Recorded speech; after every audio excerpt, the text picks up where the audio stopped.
इस शिव का दरबार। नागलक्ष्मी ने मंगल विवाह हो गए। नागलक्ष्मी शेषनाग जी के साथ ब्याह गई। एक दिन शेषनाग जी नागलक्ष्मी के साथ में भ्रमण कर रहे थे, दोनों घूम रहे थे। लक्ष्मी जी ने देख लिया। लक्ष्मी जी ने नागलक्ष्मी को देखा तो नागलक्ष्मी ने पूछा कि ये कौन है तुम्हारे साथ में? मेरे पति है शेषनाग। ओह ठीक।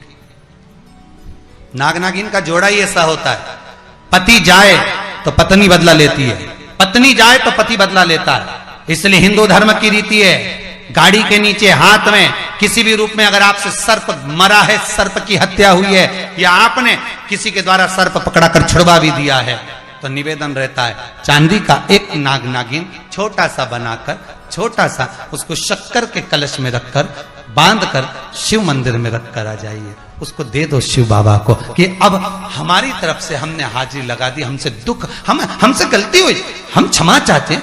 गलती मनुष्य से होती है, मानव से होती है, हो गई गलती, अब आपको साधन है। स्वप्न में अगर सांप दिख रहा है, स्वप्न में सर्प नजर आ रहा है, पान का पत्ता, तांबुल पान का पत्ता, उस पान के पत्ते पर एक लाल चंदन से सर्प बना और सर्प बनाकर उसका शिव मंदिर में स्पर्श कराकर बहते पानी में छोड़कर आ जाइए। सर्प दिखना बंद, स्वप्न में कभी नहीं दिख सकता। सर्प का घर में सर्प आ रहा है, आस्तिक मुनि का स्मरण करिए। 5 लौंग, एक नाग नागिन का जोड़ा छोटा सा, किसी भी स्थान पर ईशान कोण के अंतर्गत उसको थोड़ा सा खड्डा खोदकर 5 लौंग के साथ नाग नागिन के जोड़े को दबा दीजिए, मिट्टी डाल दीजिए। घर में जब नाग नागिन का जोड़ा आप दबाएं तब आस्तिक मुनि का नाम लेकर दबाएं, मां मनसा का नाम लेकर दबाएं,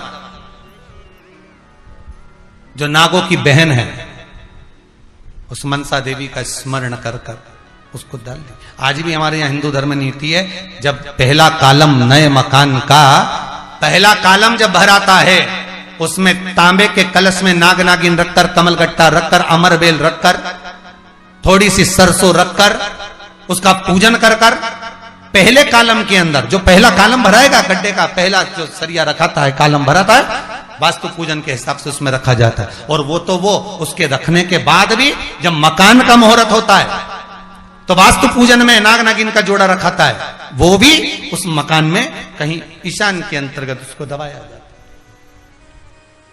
उसको भी इसलिए कह देते हैं यहाँ पत्थर मत लगाना, यहाँ टाइल्स मत लगाना। पंडित जी से पूछोगे तो ब्राह्मण बता देगा इस जगह पर टाइल्स ना लगाइए, इस जगह पर पत्थर ना लगाइए, यहाँ पर वो गोला रखा जाएगा, यहाँ पर वो नाग नागिन का जोड़ा रखाएगा वास्तु पूजन के बाद।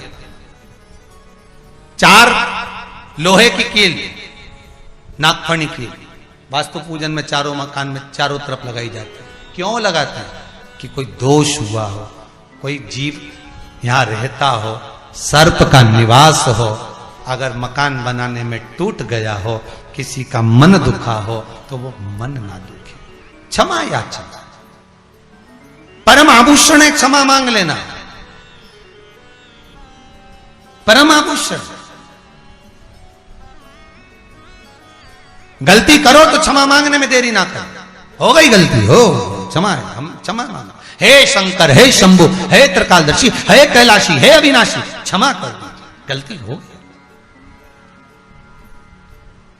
तेरा ही दिया मैंने खाया पिया है, तेरा शुक्रिया, तेरा शुक्रिया।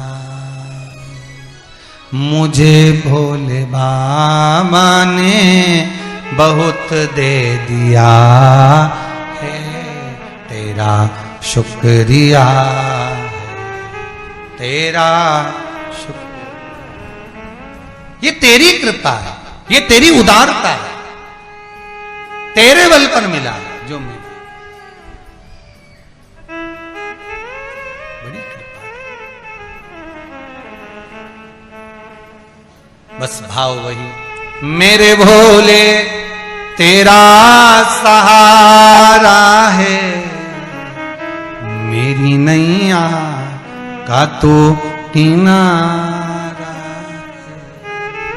संसार सागर में तूने जन्म तो दे दिया, तूने पैदा भी कर दिया, इस मनुष्य की देह को भी दे दिया, पर शंकर सहारा तेरा ही है। जिसने जिंदगी में एक बार शिव महापुराण की कथा सुन ली तो वो पितरों को समझ जाएगा कि पितर है क्या। सारे लोकों में सबसे सुंदर लोक है पितर लोक। कारण क्या है?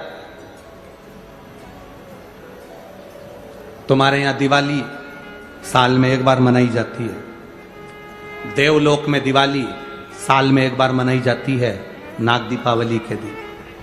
पितृलोक में दीपावली रोज मनाई जाती है।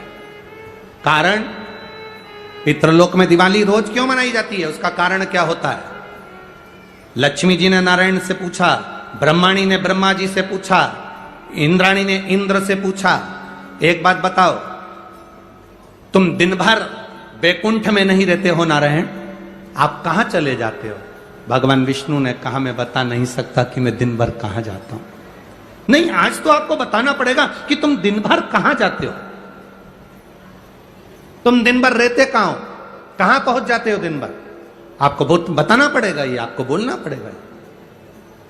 भगवान नारायण कहते हैं, मैं नहीं बता सकता।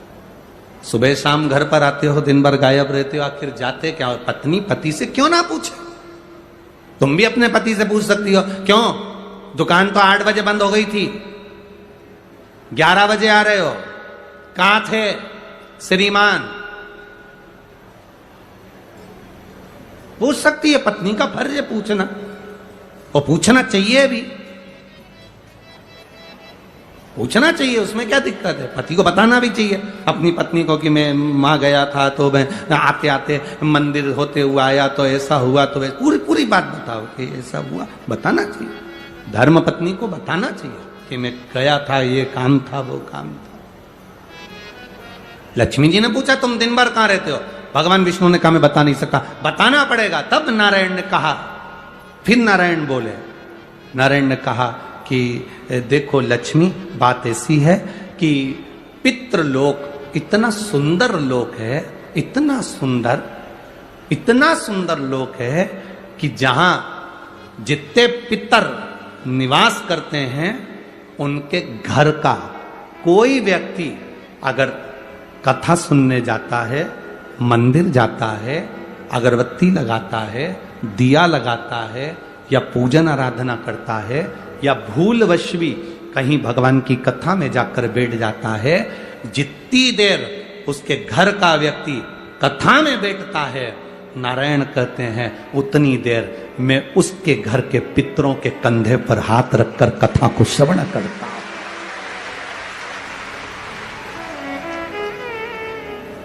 पितृलोक इतना सुंदर है।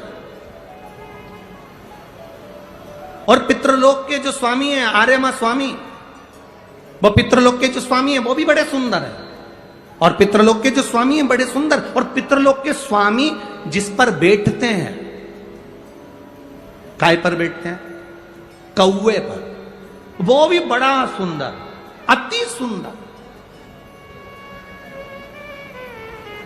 अरे गुरुजी कहां की बात कह रहे हो? सबसे सुंदर पक्षी तो मोर है,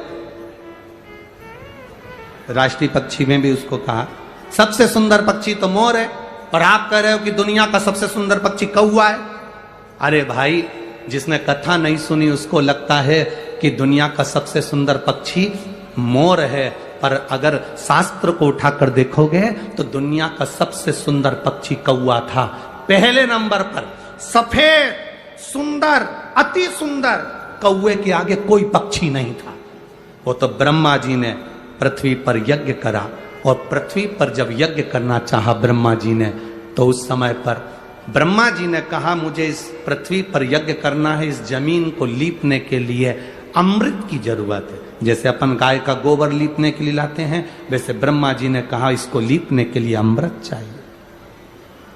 अमृत कौन लेकर आएगा? कोई आगे नहीं आया। तब ब्रह्मा जी ने कौवे को बुलाया, ए कौवा, तुम अमृत लेकर आओ, क्योंकि तुम्हारी दृष्टि बड़ी प्रबल है, तुम अमृत को ढूंढ कर ला सकते हो। कौवा, अमृत तो लाना, पर झूठा मत करना, अमृत को लेकर आना, मुझे बताना कहां रखा है तो मैं लेने चले जाऊंगा। कौवे ने कहा, जो आज्ञा ब्रह्मदेव। कौवा आर्यमा स्वामी को नमन करा, प्रभु ब्रह्मा जी का काम है, मुझे जाना पड़ेगा। कौवा बड़ा सुंदर था, बुद्धिमान था, तो कौवे को भेज दिया। इसलिए रामचरितमानस में काकभसुंडी की कथा बार बार आती है। गरुड़ और कौवे की कथा आ रही है। कौवा कितना विद्वान था, चला अमृत का पता लगाने के लिए। जब कौवा चला, अमृत का पता लगाते लगाते लगाते लगाते कौवे ने संकल्प ले लिया था कि जब तक अमृत नहीं मिलेगा मैं मुख झूठा नहीं करूंगा, पानी तक नहीं पीऊंगा। भूखा प्यासा कौवा दौड़ता रहा। आर्यमा स्वामी से कहकर कौवा दौड़ते दौड़ते दौड़ते दौड़ते जाए। बहुत दिन हो गए, तब कौवे को अमृत मिला। अमृत मिला तो कौवे को लगा बहुत तेज प्यास लग रही है, करूं क्या। कौवे ने उस अमृत को झूठा कर दिया। ब्रह्मा जी को आकर कहा, स्वामी अमृत वहां रखा हुआ है, पर बात इतनी सी है कि मैंने उस अमृत को झूठा कर दिया। ब्रह्मा जी को क्रोध आ गया। ब्रह्मा जी ने कहा, रे कौवे, तू सफेद होकर सुंदर होकर तूने ऐसा काला काम कर दिया, ऐसा बेकार काम करा, तूने अमृत को झूठा करा और ऐसा काला काम तूने करा। मैं तुझे श्राप देता हूं कौवे, तू गोरे से काला हो जाएगा। तूने अमृत को झूठा करा, इसलिए तेरी वाणी कर्कश हो जाएगी, तेरी वाणी कर्कश हो जाएगी। अमृत को कौवे ने झूठा करा था, इसलिए सारे पक्षी जल्दी मरते हैं, पर कौवा इतनी आसानी से नहीं मरता। कौवा इतनी आसानी से नहीं मरता। सारे पक्षी जल्दी मरते हैं, पर कौवा आसानी से नहीं मरता। तेरी वाणी कर्कश होगी तो काला होगा। सुंदर कौवा काला हो गया। आर्यमा स्वामी ने देखा कि मेरा कौवा मैं जिस पर बैठता हूं ये काला हो गया। आर्यमा स्वामी ने ब्रह्मा जी से कहा, आप क्या चाहते थे। ब्रह्मा जी कहते हैं, मुझे यज्ञ करना था, जमीन को लीपना था, कौवे ने अमृत झूठा कर दिया। क्यों चिंता करते हो, अमृत तो अमृत है, कोई झूठा भी कर देगा तो अमृत की शान कहां घट जाएगी। अमृत की क्या शान घटना। आर्यमा स्वामी ने कौवे से कहा, तू चिंता मत कर। आर्यमा स्वामी बोले, कौवे तू चिंता मत कर, आज मैं तुझको एक कार्य देता हूं। जब 16 श्राद्ध आएंगे, कौवा जिस जीव की जो तिथि होगी, मान लो किसी की चतुर्थी तिथि है, उस चतुर्थी तिथि पर तुझे छोड़ने के लिए पृथ्वी पर पितरों को जाना पड़ेगा। जब उनके छत पर तो पितरों को छोड़ने के लिए जाएगा, कौवा जब तू वापिस आएगा, तेरे लिए छत के ऊपर भोजन रखा रहेगा। जिसकी छत पर भोजन रखा मिल जाए उसको तू पाएगा तो पितृ तृप्त होंगे। कौवे ने कहा, मेरे द्वारा पितृ तृप्त होंगे।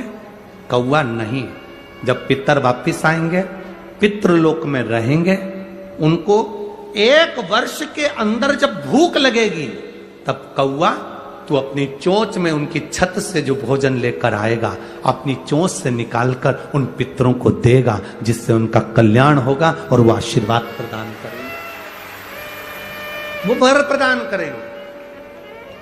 हम नहीं पहचानते हमारे शास्त्रों के विधानों को, हमने कह दिया ये अच्छा है, हमने कह दिया वो अच्छा। उसको समझो क्या कि श्रेष्ठता कहां है। शिव तत्व की प्राप्ति का एक आनंद बिंदु है।